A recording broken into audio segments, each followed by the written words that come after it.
নমস্কার, আজকে একটি রেসিপি শেয়ার করব। আপু ভাইয়েরা সবাই কেমন আছো? আজকে ভেন্ডি দিয়ে একটি তরকারি রান্না করব।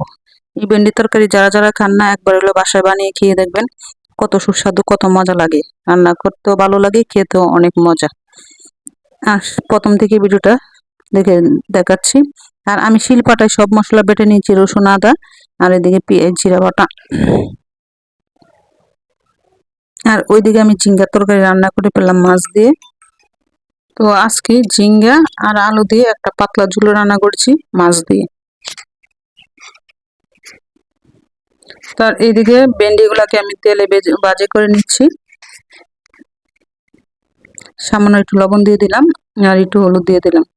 তেলটা একটু গরম করে নিয়েছি, তাহলে ভেন্ডি ভাজিটা অনেক সুন্দর হয়, কালারটা যেন নষ্ট না হয়।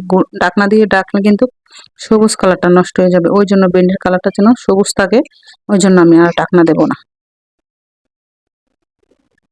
তো আমার ভেন্ডি ভাজি কিন্তু প্রায় হয়ে গেল, তো এখন নামিয়ে নেব।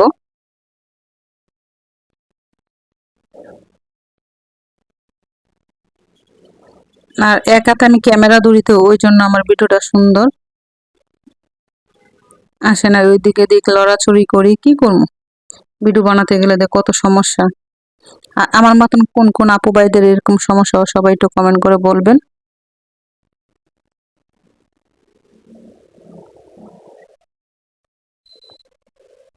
তো আজকে ভেন্ডির তরকারিটা রান্না করলাম, খেতে অনেক ভালো হয়েছিল। আর যারা যারা খান না, একবার হলেও রান্না করে খেয়ে দেখবেন। তো এইদিকে আমি ভেন্ডিগুলো বেজে নিয়েছি, তারপরে পেঁয়াজ কুচি দিয়ে দিলাম, দুইটা শুকনো লঙ্কা দিয়ে দিলাম। তো পেঁয়াজটা লাল হয়ে গেছে, তারপর আমি দুইটা পচন করা টমেটো ছিল, টমেটো দিয়ে দিলাম। তো আর এদিকে রসুন বাটা আর আদা বাটা দিয়ে দিলাম।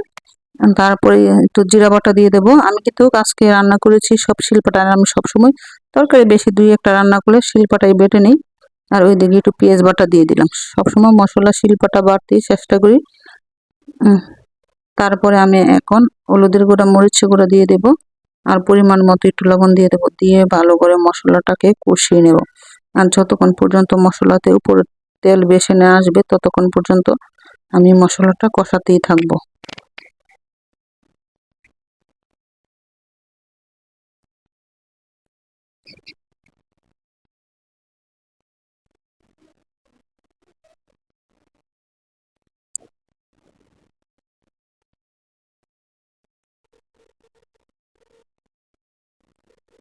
এই দেখেন, মশলাটা অনেকক্ষণ সময় ধরে আমি কষিয়ে নিচ্ছি। তারপর পরিমাণ মতো একটু লবণ দিয়ে দিলাম, যেহেতু আমি ভেন্ডিতে আগে লবণ দিয়েছিলাম।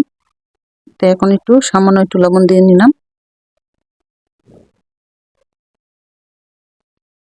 তারপরে ভালো করে মশলাটা কষিয়ে নিলাম। কারণ ভেন্ডি ভাজি ভর্তা খেতে অনেক মজা। তো ওইভাবে আমার বাসার তরকারিতে এরকম একটা পছন্দ করে না, তাই চিন্তা করলাম আজকে এইভাবে একটা তরকারি রান্না করে দেখি, খেতে তো অনেক ভালো লাগবে। আর আমি ওইভাবে আরেকদিন করলার তরকারিও রান্না করেছিলাম, অনেক ভালো হয়েছিল, করলা বেগুন দিয়ে। তো আজকে এইভাবে একটা ইউনিক একটা তরকারি রান্না করলাম। কে কে এইভাবে তরকারি রান্না করে খেয়েছো, সবাই কিন্তু কমেন্ট করে বারবার বলতেছি বলবা। আপু ভাইয়েরা সবাই আমার পাশে থাকবা। আমি তোমাদের মতন কথা গুছিয়ে বলতে পারি না দেখে কেউ আমার পাশে থাকো না। চিন্তা করো না, সবারই একদিন আসবে, আমি একদিন সামনে এগিয়ে যাব। তোমাদের দোয়া ও আশীর্বাদ যদি থাকে আমার সাথে।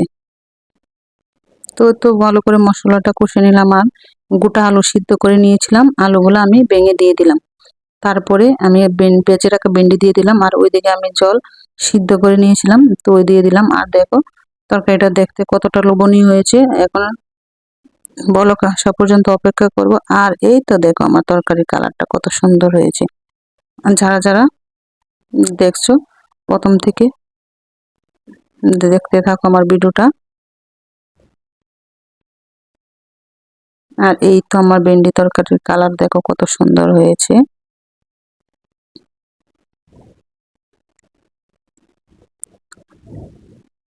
আর কালারটাও কিন্তু অনেক সুন্দর হয়েছে, দেখতে যতটা লোভনীয় হয়েছে, খেতে অত্যন্ত স্বাদ হয়েছে।